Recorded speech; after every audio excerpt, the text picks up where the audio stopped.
రాష్ట్రంలో కార్పొరేట్ మతతత్వ మనువాద శక్తులను ప్రతిఘటిద్దాం. సమానత్వం, సౌభ్రాతృత్వం, ప్రజాస్వామ్యం వర్ధిల్లాలి. ప్రజల ఆంధ్రప్రదేశ్ నిర్మిద్దామని డిసెంబర్ 6-7 తేదీల్లో కడప నగరంలో 9వ ఆంధ్రప్రదేశ్ రాష్ట్ర మహాసభలను జయప్రదం చేయాలని స్థానిక భగత్ సింగ్ నగర్ పార్టీ కార్యాలయం నందు ఆ పార్టీ శ్రేణులతో కలిసి రాష్ట్ర మహాసభల కరపత్రాలను విడుదల చేశారు. సిపిఎంఎల్ లిబరేషన్ జిల్లా ప్రధాన కార్యదర్శి. మిత్రులారా, ఈరోజు సిపిఎంఎల్ లిబరేషన్ 9వ రాష్ట్ర మహాసభలను కడపలో జరపడం కోసము రాష్ట్ర కమిటీ నిర్ణయించుకొని ఆ రకంగా ప్రకటించడం జరిగింది. అందులో భాగంగానే ఈరోజు ఈ ప్రెస్ మీట్ కూడా ఏర్పాటు చేయడం జరిగింది. కార్పొరేటు మతతత్వ మనువాద శక్తులను ప్రతిఘటిద్దామనేటువంటి నిదానంతో ఈ మహాసభలు ప్రారంభం కాబోతున్నాయి. అలాగే 9వ రాష్ట్ర మహాసభ అంటే ఇప్పటికి జరిగినటువంటి రాష్ట్ర మహాసభల్లో ఈ రాష్ట్ర మహాసభకు ప్రాముఖ్యత నెలకొల్పి ఉంది. జాతీయ స్థాయిలో కమ్యూనిస్టు ఉద్యమాలలో అగ్రస్థానంలో ఉన్నటువంటి లిబరేషన్ పార్టీ ఈరోజు కడపలో 9వ రాష్ట్ర మహాసభను జరుపుతా ఉంది. అందులో భాగంగానే నిన్న రాయచోట్లో 16వ తేదీన రాయలసీమ స్థాయి సమావేశం ఒకటి జరపడం కూడా జరిగింది. ఈరోజు 26వ తేదీన అంటే రేపు ఆదివారం రోజున కడపలో ఉన్నటువంటి 7 నియోజకవర్గాల కార్యకర్తలతో కూడా ఒక పెద్ద విస్తృత సమావేశం కూడా నిర్వహిస్తూ ఉన్నాం. ఏమైనా కూడా ఈ మహాసభను అత్యంత ప్రాముఖ్యతతో కూడుకున్నటువంటి కాబట్టి 6వ తేదీన ఒక పెద్ద ర్యాలీ బహిరంగ సభ జరుపుతా ఉన్నాం. అలాగే 7వ తేదీన ప్రతినిధుల సభ జరుగుతుంది. ఈ ర్యాలీ కోటిరెడ్డి సర్కిల్ మొదలుకొని కడపలో కోటిరెడ్డి సర్కిల్ మొదలుకొని మొత్తం కడపలో ఉన్నటువంటి ప్రధాన కూడళ్ళన్నిటి కూడా చుట్టేసుకుంటూ వచ్చు జిల్లా పరిషత్ ఆవరణంలో బహిరంగ సభను నిర్వహిస్తూ ఉన్నాం. ఈ బహిరంగ సభకు పార్టీ జాతీయ కార్యదర్శి దీపాంకర్ భట్టాచార్య గారు, అలాగే పార్టీ పోలిట్ బ్యూరో సభ్యులు శంకర్ గారు, పార్టీ మహాసభ నిర్వాహకులు పర్యవేక్షకులు రామ్దేవ్ గారు, హరినాథ్ గారితో పాటు ఈ రాష్ట్ర కార్యదర్శి బంగారావు గారు కూడా హాజరవుతున్నారు.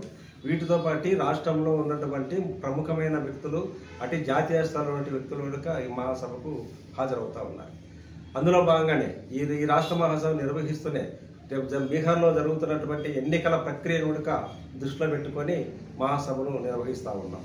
కనుక ఈ మహాసభకు మేధావుల నుంచి, ప్రజాస్వామ్యవాదం నుంచి, లౌకికవాదం నుంచి మాకు కావాల్సినటువంటి అన్ని రకాల సహాయాలు కూడా మేము ఆర్థిస్తూ ఉన్నాం. అలాగే అధికారుల నుంచి కూడా మేము సహాయాన్ని ఆర్థిస్తూ ఉన్నాం. ఎందుకంటే ఇది ఒక కీలకమైనటువంటి అంశం. ఈ జిల్లాలో కానీ, ఈ రాష్ట్రంలో కానీ, ఈ దేశంలో కానీ లిబరేషన్ బలపడాల్సినటువంటి అంశము చాలా ప్రాముఖ్యత కూడుకున్నది. లిబరేషన్ బలపడితేనే ఈ దేశ రాజకీయాల్లో ఒక మంచి అవకాశాలు కూడా ఉండేటువంటి అవకాశం. దేశ భవిష్యత్తును దృష్టిలో పెట్టుకునే లిబరేషన్ ఈరోజు ఈ సాహసోపేతమైన నిర్ణయం తీసుకోబోతుంది. రేపు బీహార్లో జరుగుతున్న 20 అసెంబ్లీ స్థానాల్లో కనుక 20 కూడా నెగ్గే పరిస్థితిలో లిబరేషన్ ఉంది. గతంలో 16 స్థానాల్లో పోటీ చేస్తే 12 స్థానాల్లో గెలిచింది. ఆ 12 మంది సిట్టింగులకు సీట్లు కేటాయిస్తూ అదనంగా ఇంకొక 8 మందికి సీట్లు కేటాయించడం జరిగింది. మొత్తం 20 స్థానాల్లో బీహార్లో పోటీ చేస్తాము. కాబట్టి ఈ బీహార్ ఎన్నికలు కూడా దేశ రాజకీయాల్లో మలుపు తిప్పేటటువంటి అవకాశం ఉంది. అందులో భాగంగానే కడపలో రాష్ట్ర మహాసభను నిర్వహిస్తూ ఉన్నాం. రాష్ట్రంలో ఉన్నటువంటి అన్ని ప్రధాన అంశాలను దృష్టిలో పెట్టుకొని రాష్ట్ర మహాసభలో చర్చించడం జరుగుతుంది. దాంతోపాటు రాయలసీమలో ఉన్నటువంటి ప్రధాన అంశాలు, అలాగే కడప జిల్లాలో ఉండే ప్రధాన అంశాలు, బద్వేల్లో ఉన్నటువంటి ప్రధాన అంశాలు, వీటన్నిటిని ఒక అజెండాగా చేర్చి దానిపైన చర్చించి ఒక పెద్ద తీర్మానం చేసి రాబో 3 సంవత్సరాలు ఒక భవిష్యత్తు ఉద్యమానికి నాంది పలకడం కోసం ఈ లిబరేషన్ మహాసభలు జరుగుతూ ఉన్నాయి. మొత్తం 11 డిమాండ్లతో ఈరోజు మహాసభ ఏర్పాటు కాబోతుంది. ఈ 11 డిమాండ్ల కోసము అవిరాళమైనటువంటి పోరాటాలు చేయడం కోసం, పోరాటాల్లో కొత్త ఉద్యమాలను సృష్టించడం కోసం, అలాగే రాష్ట్ర కేంద్ర ప్రభుత్వాలు అవలంబిస్తున్న ప్రజా వ్యతిరేక విధానాలకు ఎప్పటికప్పుడు వాళ్ళ విధానాలను ఎండగడుతూ ఆ రకంగా ప్రజా ఉద్యమంలో ముందుకు పోవడం కోసం లిబరేషన్ రాష్ట్ర మహాసభను జయప్రదం చేయాల్సినటువంటి అవసరం అందరిపైన ఉంది. ముఖ్యంగా మీడియా మిత్రులను కూడా మేము ఈ సందర్భంగా కోరుతున్నాం. ఈ సభను జయప్రదం చేయాలని కోరుతా ఉన్నాం. అలాగే బద్వేల్లో ఒక 2 ప్రధానమైనటువంటి కార్యక్రమాలు చేపట్టబోతున్నాం. ఒకరోజు పెద్ద స్కూటర్ ర్యాలీని ఏర్పాటు చేస్తున్నాం.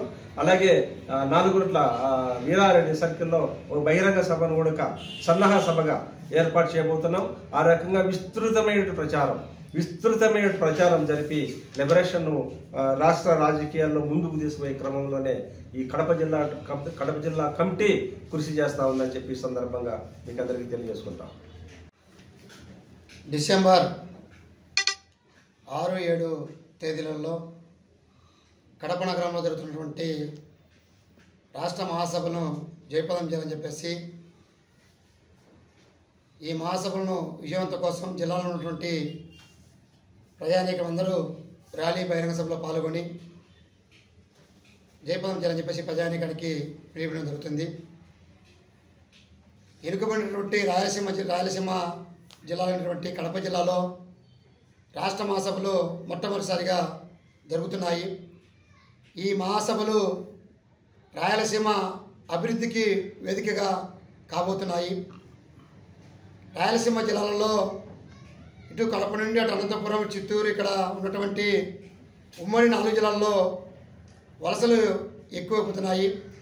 ఇక్కడ పరిశ్రమల స్థాపన కొరకు, నిరుద్యోగ పారుదల కొరకు ఈ మహాసభలు వేదిక కాబోతున్నాయి.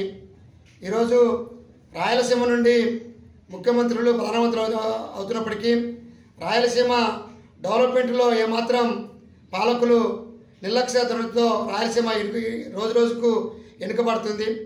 ఈ మహాసభల వేదికగా రాయలసీమ డెవలప్మెంట్ కోసం భవిష్యత్తు పోరాటానికి పోయేదాని కోసమే ఈ మహాసభలు వేదిక కాబోతున్నాయి.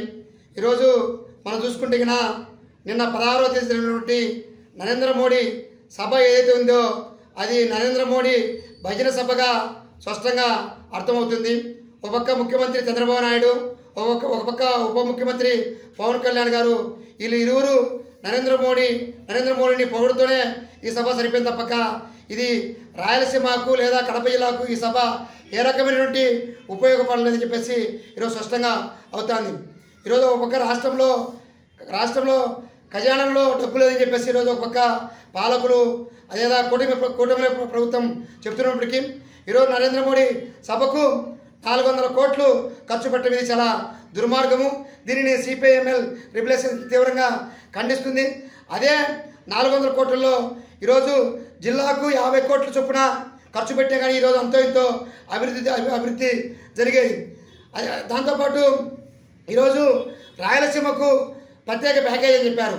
లేదా అవన్నీ ఎక్కడ తేడంలో కూటమి ప్రభుత్వం విప్లవం చెందని చెప్పేసి స్పష్టంగా కానొస్తుంది. ఈరోజు 4 దఫాలుగా ప్రధానమంత్రి నరేంద్ర మోడీ మన రాష్ట్రంలో పర్యటించినప్పుడు కోట్లాది రూపాయలు, వందలాది కోట్ల రూపాయలతో ఈరోజు ఖర్చు పెట్టారు. అదే నిధులను ఆయన ప్రచారానికి లేదా ఆయన బహిరంగ సభలకు ఖర్చు పెట్టే బదులు జిల్లాలకు కొంచెం చొప్పున నిధులు కేటాయించిన అభివృద్ధి జరిగేది. అందుకనే రాయలసీమ వెనుకబడి తలాన్ని పారదోలడానికే ఈరోజు మహాసభలు వేదిక కాబోతున్నాయి. ఈ మహాసభల్లో ప్రతి నెల మహాసభల్లో చర్చించి మొత్తం రాయలసీమలో ఉన్నటువంటి ఉమ్మడి 4 జిల్లాలు ఇప్పుడు 8 జిల్లాల డెవలప్మెంట్ కోసం, అదేవిధంగా కడప జిల్లాలో ఉన్నటువంటి ఉక్కు ఫ్యాక్టరీ కోసం, అదేవిధంగా బద్వేల్ నియోజకవర్గంలో బాక్రాపేట, గిద్దలూరు రైల్వే మార్గం కోసం, అదేవిధంగా కల్సపాలో ఉన్నటువంటి రాచెరువు, బద్వేల్ పెద్ద చెరువును మినీ రిజర్వేర్ కోసం, అదేవిధంగా గత టీడీపీ ప్రభుత్వంలోనే సోమశేల నుండి బద్వేల్కి 1 టీఎంసీ నీరు కోసం జీవో వచ్చింది. ఆ జీవోను ఇంప్లిమెంట్ చేసి నీరు ఇచ్చే దానికోసం ఈ మహాసభలు వేదిక కాబోతున్నాయి. ఈ మహాసభలో చర్చించి భవిష్యత్తు పోరాటానికి ముందుకు పోతామని చెప్పేసి తెలియజేస్తున్నాం. చంద్రశేఖర్, సిపిఐఎంఎల్ రిబలేషన్.